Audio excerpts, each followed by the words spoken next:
Hey, glad to be here again today to share yet another reason to be alive. Reason number 13, in fact. Please remember, the only rule is to watch and share. Keep it going, guys. It's spreading, and people are listening, and it could save a life. Today's an awesome day. Got my coffee. You can hear Dad mowing outside. I'm sure you can hear it. It's pretty loud. It's right outside the door. So this one is another two tag because, well, they are essentially one entity. They were my grandparents on my new mother's side. So I hadn't known them for very long, but I think they kind of fell in love with me and my sister, like, instantly. Like, they just adored us. And who would ever complain about having too many grandparents? Because I swear to God, grandparents make it their personal job to spoil their grandkids. And they did. With the parents still fighting in both divorces, things would indeed get quite heated sometimes. Almost to the point of physical violence between the adults on a few occasions. It never actually went that far, but shit was talked and threats were made.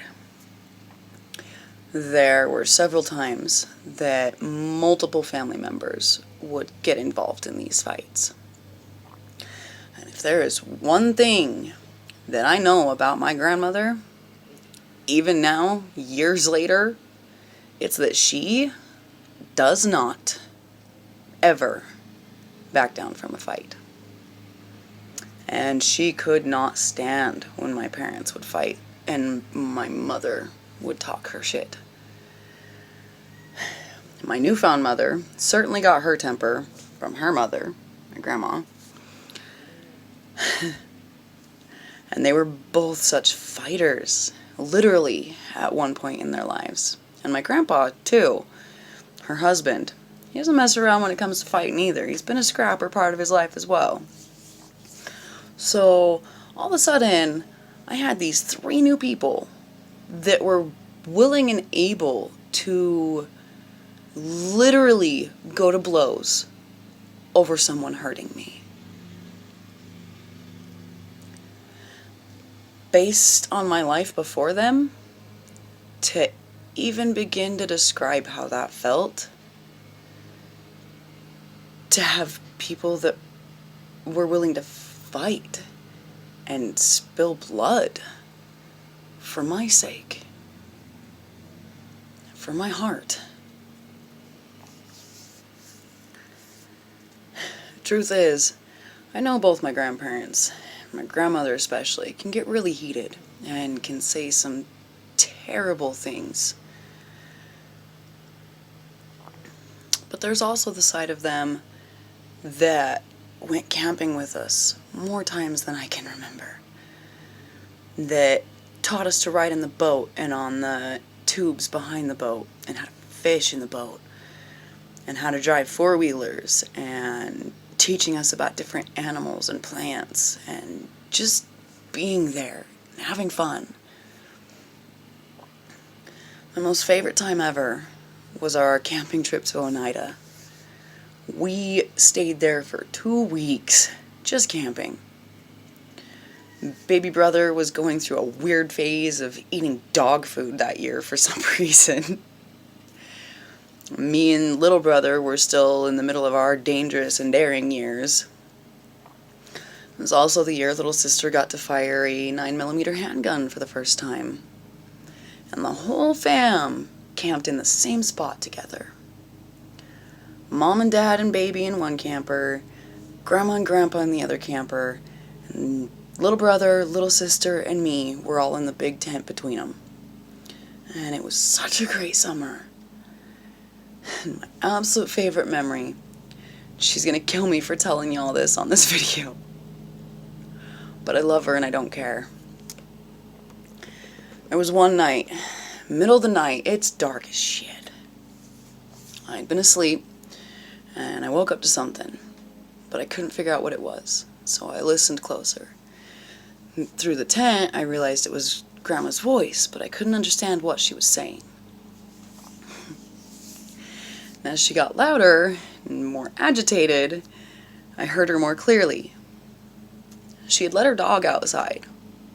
His name was Caesar. Since she had been in bed, Grandma wasn't wearing her dentures. She finally got mad that the dog wasn't coming back inside, and she yells out into the silent, dark wilderness, "Feather! Feather! Come here, you little bastard!"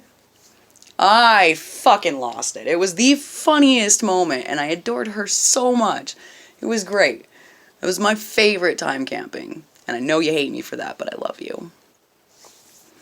It became a family joke pretty quickly, and I've never let her live it down.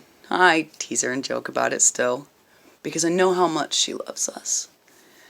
How much each and every one of those laughable moments was so very needed. These grandparents played with me in a different kind of way than I had known before.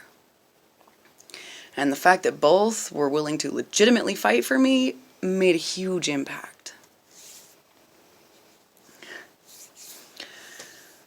So Grandma and Grandpa, episode 13 is for you. You both saved my life simply by being yourselves and loving me, helping to give me an easier childhood for a few years, by fighting for me, and with me sometimes too. Maybe you never actually intervened on a suicidal moment, but helping me to laugh and get dirty and to play with me and to teach me.